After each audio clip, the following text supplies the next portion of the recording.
Hello, hello. This is Taylor Ursula of That's So Pisces, and it's time to talk about our Sagittarius new moon. So let's do it. This new moon takes place at 20 degrees of Sagittarius on Tuesday, the 12th, 3 p.m. here on the West Coast, so later in the evening elsewhere. Now, you may remember, if you tuned into my Sagittarius season video, you may recall that we are now in a time where Venus and Mars and Jupiter are all sort of in a kind of convoluted chain of command. Now that Venus is in the waters of Scorpio, out of its own sign of Libra, it is under the rule of Mars. Mars, meanwhile, is hanging out in Sagittarius, where this new moon will be, which is being ruled by Jupiter. And Jupiter has spent most of 2023 in Taurus, a sign that Venus rules. So you can see that the three of these planets are all ruling each other right now. You may also recall that this new moon is taking place on the same day that Mercury is stationing retrograde in Capricorn at 8 degrees. Now, when Mercury stations direct on New Year's Day, it will do so at 22 degrees of Sagittarius, which is just a couple degrees away from this new moon. We have Venus in Scorpio making opposition to Jupiter in Taurus on Saturday the 9th. And that's really Jupiter's last conversation before this new moon takes place. So that opposition will be coloring a lot of what becomes new or becomes something we open up to in this Sagittarius new moon. That aspect can be a little bit over the top.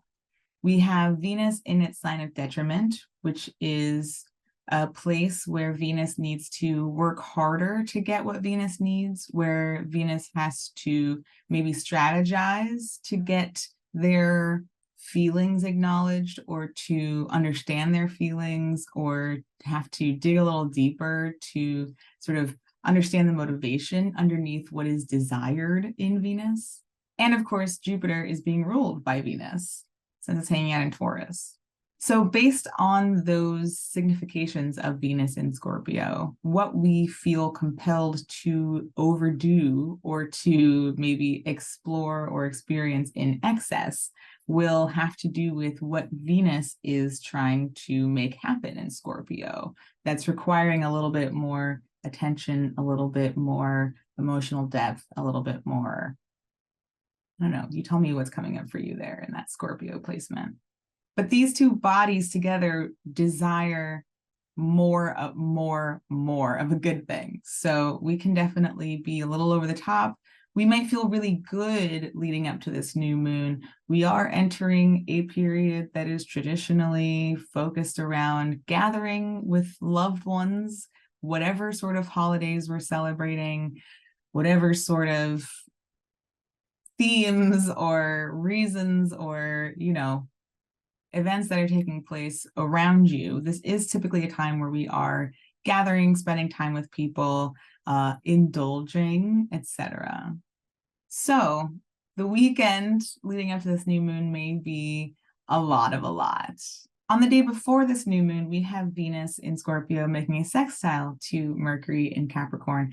And this is Mercury's final conversation before Mercury stations retrograde. So really, Venus is like the arbiter of news at this time, surrounding everything that's happening around this Sagittarius new moon. And of course, Venus is being ruled by Mars. So Mars will be part of this Sagittarius new moon lunation as well. So let's look at the breakdown here. On Monday, the 11th, we have the moon entering into Sagittarius, and it immediately squares Saturn, right? We've talked about this. So here we are again. The moon enters Sagittarius, immediately squares Saturn. There is, again, some sort of parameter put around this lunation. The moon in Sagittarius wants to go. We can think about Wands energy. We can think about a hot air balloon just wanting to lift off and explore. And Saturn trying to put some sort of limitation on this. Saturn doing so from Pisces, which is a sign that is about the collective, which is a sign about the world, which is a sign about the fact that we are all connected in some way. And so really how this might be showing up is that where we are typically compelled to indulge in holidays the way that we always have been, we are recognizing something on the collective scale that is much bigger than us, that is putting a damper on some of this celebration. I think you know what I'm talking about. I think we understand the state of the world that we're living in right now. So there's certainly some sort of feeling of limitation, of grief, of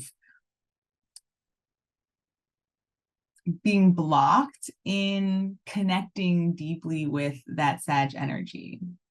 And again, this is the same day that Mercury and Venus are linking up in their supportive conversation. Maybe we are getting creative about what we can do to bring a deeper sense of what we're feeling in this moment to the broader scheme of things. Maybe we're able to strategize. Maybe we're able to divert some of our typical merry, jolly celebration energy into something constructive that's outside of us and connects us with others.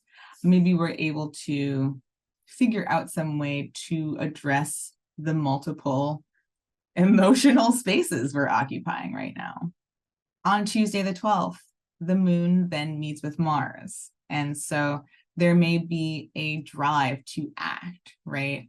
Moon and Mars together means that we are considering our emotions and the moon, and we're figuring out some way to move toward them, to assert them, to make them known in some way through Mars. We also have a trine to Chiron from this moon, leading up to the new moon, which is the next stop. So there is some acknowledgement of not just how we are potentially inhibited in asserting ourselves in Aries, right? Initiating something, expressing something, embodying, just like being, discovering something. So we're maybe connecting to some place where we are feeling reminded of that. Maybe we're able to act on that in some way. Perhaps we're also able to externalize and recognize that it's not just us who is, we, the individual. We are not the only individual experiencing an inhibition in being, right? And perhaps that connects us with the broader collective narrative as well. If we're feeling it, there are others who are also feeling this same pain. The moon then meets the sun at 20 degrees, which is where it becomes new. We gain clarity about who we are becoming through the sun and what emotions we're bringing into this experience through the moon.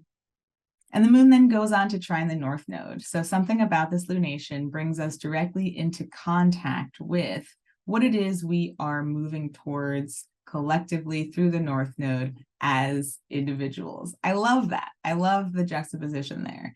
Aries is an individual sign. The north node is a collective transit. We are all going through this transit at the same time. And so we're being called to look at, again, where we experience an individual ache and find the capacity to connect that to a broader narrative outside of us. And then the moon squares Neptune. We've been talking so much about Neptune because just like Saturn, it is hanging out in Pisces and it is just waiting to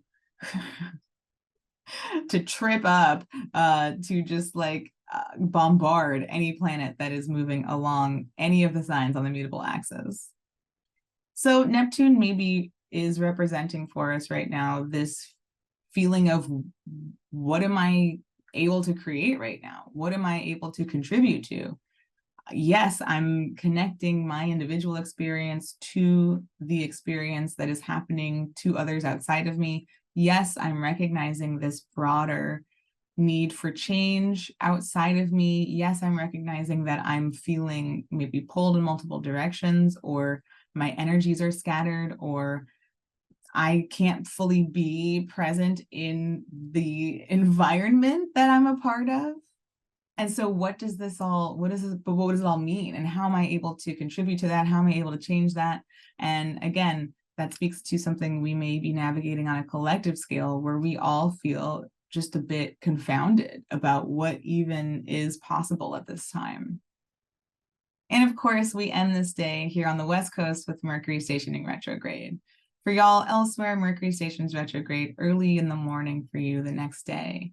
And so these questions are all absolutely important for us to be asking. Mercury's station is certainly an invitation for us to begin to find solutions to this question, whatever they look like, recognizing that we are not the powers that be, but we can connect with others. We can connect differently with ourselves. Capricorn is a sign about resources. It's a sign about labor and systems. So we can begin to rethink what that means to us, what we want from the systems we are a part of, and just get a better understanding of what that even means to us at this time. Again, Mercury stations 2 degrees from this new moon on New Year's Day. So what starts here becomes a conversation that Mercury kind of begins to work its way backwards through. A couple more noteworthy points taking place after this moon. On Wednesday, the moon, newly in Capricorn, will make a sextile to its ruler Saturn, the same way that Mercury did on December 2nd. And the moon will then continue on to meet Mercury, newly retrograde. So there's some sort of connection we're making to that initial sextile that opened up again on the 2nd that we're beginning to gain more insight into at this time. What kind of plans are we building that are long-term? What sort of thinking are we engaging in that is future-oriented, that is community systems-oriented? This is where we start to kind of fill in some of those blanks or pick up on ideas that might become something we pursue. On Thursday, we have the sun in Sagittarius move into that trine to the North Node in Aries that we had at the new moon. So where the new moon trined this North Node, on Tuesday, we have the sun moving into the same configuration and maybe showing us on a more conscious level what that journey toward that North Node is looking like at this time. And lastly, on Saturday, the 16th, we have the sun move into that square to Neptune that we saw at the new moon. So the new moon takes place on Tuesday, but throughout the rest of the week is when we may start to see through the sun sort of what is consciously becoming after this new moon, if that makes sense. So we're starting to gain a sense of visibility about what's being opened up at this new moon, what is being asked of us, what we're beginning to create intentions around, and how it's connecting us to that broader North Node story. Okay, let's go ahead and pull some cards and get a sense of what is opening up at this time. What is Mercury trying to show us? What's up? All right, I'll see you there. Okay, let's go ahead and get started. All right, so we're starting a brand new lunar cycle. So we have no recap.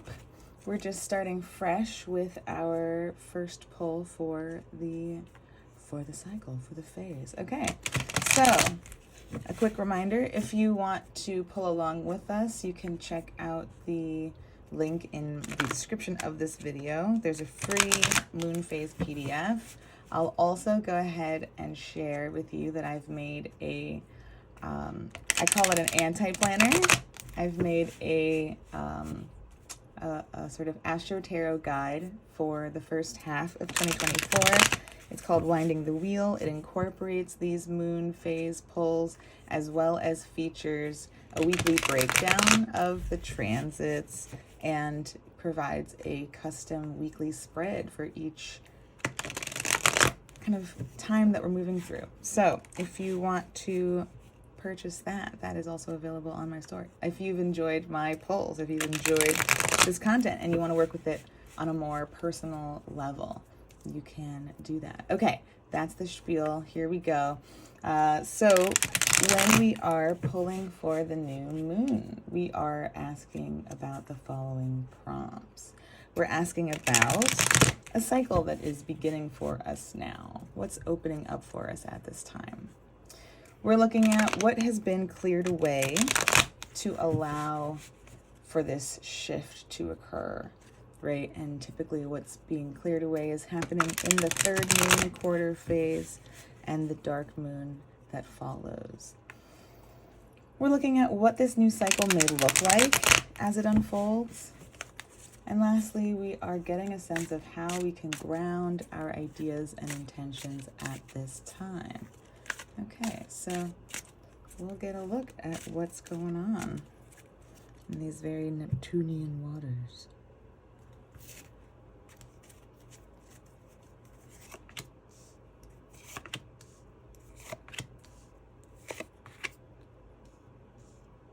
Okay. All right. So, what do we got here? A cycle that begins for us now. Well, who doesn't love to see the Magician? Okay. What a potent and portent omen. All right. So, when we see the Magician, we see an alignment happening, right? And even if this is reversed, like there's sort of nothing bad happening here with the Magician in general. Either we are upright and we're recognizing that something, some set of tools is aligning for us at this time that we can begin to work with, right?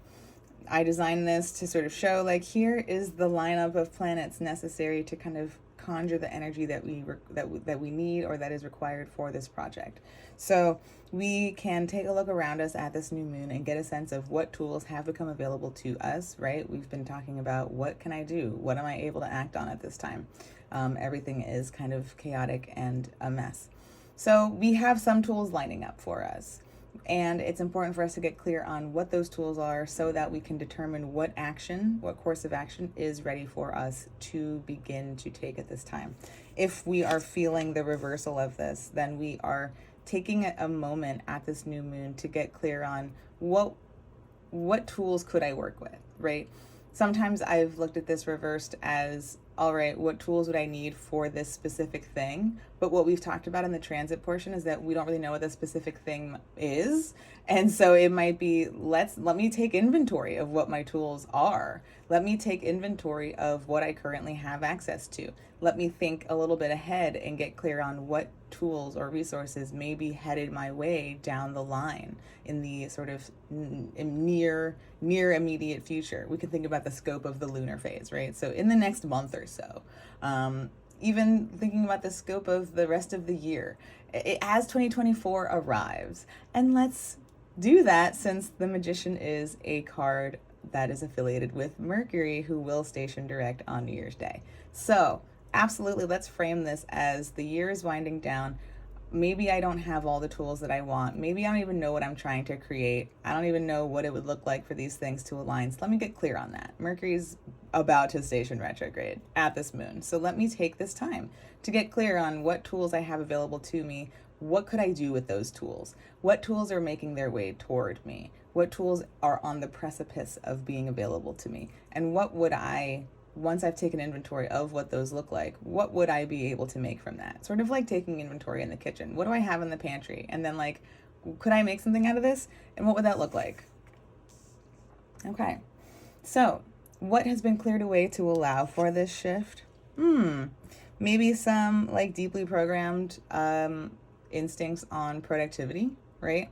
I always try to break this card apart from some of the stereotypical processes that get affiliated with it about, like, we're streamlining production about this thing. Okay, yeah, maybe we've cleared away some project, maybe we've gotten some things done, right? Like, maybe we applied ourselves, maybe we got some things done, we, like, really got in the repetitiveness of, like, the system, the recipe, right? And we've been able to apply it again and again, and we've gotten something completed. Maybe we've cleared away whatever the process needed to look like, right? We've talked about the 7 before this being the moment where we're tweaking the recipe, and the 8 is where we're streamlining it and we're putting it into practice. So maybe we've been able to master something, right? To clear away space to now take inventory of what other tools are available to us. Perhaps we've shifted out of a need to be productive. Perhaps we've reframed for ourselves what this 8 of Pentacles even looks like, and that also gives us space to now reassess what our tools are. Let's flip this and think about what's been cleared away. Some blockages about what I should be applying my energy to, about what I'm able to do on a regular basis.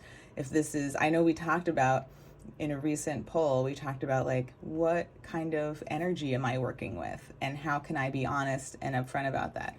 And so perhaps we've arrived at this place where we've done that. We've done that work of, okay, I know what I'm capable of. I know what my energetic stores look like. I've taken time to take inventory again of what this looks like for me. And so now I can get clear on if this is the kind of energy I have, then these are the kind of tools I can apply that energy to. What this new cycle may look like as it unfolds. Cute. We love connecting with people. And this is absolutely some of what we discussed with Venus making that sextile to Mercury. Once we've assessed what tools we have available to us, once we've assessed what might be lining up for us and coming together, once we have done this in the recognition that we've cleared out something that's made space for that, we can start to connect with people. And this is emotional, right? This is not the Three of Pentacles where we're thinking about assembling a team in order to get this done, whatever this looks like. This is an emotional connection. And again, brings us back to Venus and Mercury. And so, especially since Venus is the last conversation to Mercury before stationing retrograde, perhaps there's a sense of, oh, you know, these tools are about to become available to me, or this is lining up for me right now. And so let's connect emotionally about what your tools might look like. What has shifted away for you to be able to make space for this? Where can we bond more deeply on an emotional level about what it is we're experiencing right now? This is not a 10, this is not a big party, this is not everyone's on the same page. This is me finding my people. This is me figuring out who's going to see me at this time in this moment. And if this is flipped, then this cycle may look like, as it unfolds, okay, I've taken inventory of my tools, or I've gotten clear on what tools might even look like to me in this moment. And now I'm thinking about who I would want to share this with. Again, we talked about perhaps some of our relational situations right now are unstable or are being separated for myriad reasons. So let me turn inward and get clear on what I want those emotional connections to look like moving forward. Who do I want to be able to celebrate with when there's something to celebrate with? Who do I need to be able to grieve with when there's something to grieve? What do I want this space to look like in my mind? Let's remember that when we finish this lunation cycle, we are going to, well, I say remember as if I've told you this. I realize I haven't told you this yet. We're going to start New Year's in 2024 with a square from Venus to Saturn, because Venus will have newly entered Sagittarius. So this may be on our minds of, who are the people I can trust? Who are the people I can reach out to? Who is on my same page right now? Okay, and lastly, how we can ground our ideas and intentions now. La la la, it's the Strength card. Okay, if you've tuned in, you've heard me talk about how 2024 is a strength year. So many things have been lining up for us to begin welcoming in this energy, to begin focusing on what this card represents to us in this current moment, and to get clear on what wants to be addressed in this as we move into this year. So we can start to think about, let's come back to the prompt, which is how we can ground our ideas and intentions now, getting clear on what is the relationship right now between my instincts and my intellect? What is the relationship right now between my gut and my mind? With neutrality as much as possible, can I just kind of get clear on what this looks like as I consider what tools are becoming available to me? I can also think about what instincts I can begin to work with and cultivate, and what relationship I want to welcome into this space. Okay, awesome. Thank you so much for tuning in. If you enjoyed, please like, share, subscribe. Next week, we will gather again to talk about the Pisces first quarter moon, which will be on Neptune. Okay, so we'll have more Neptune to talk about then. See you then.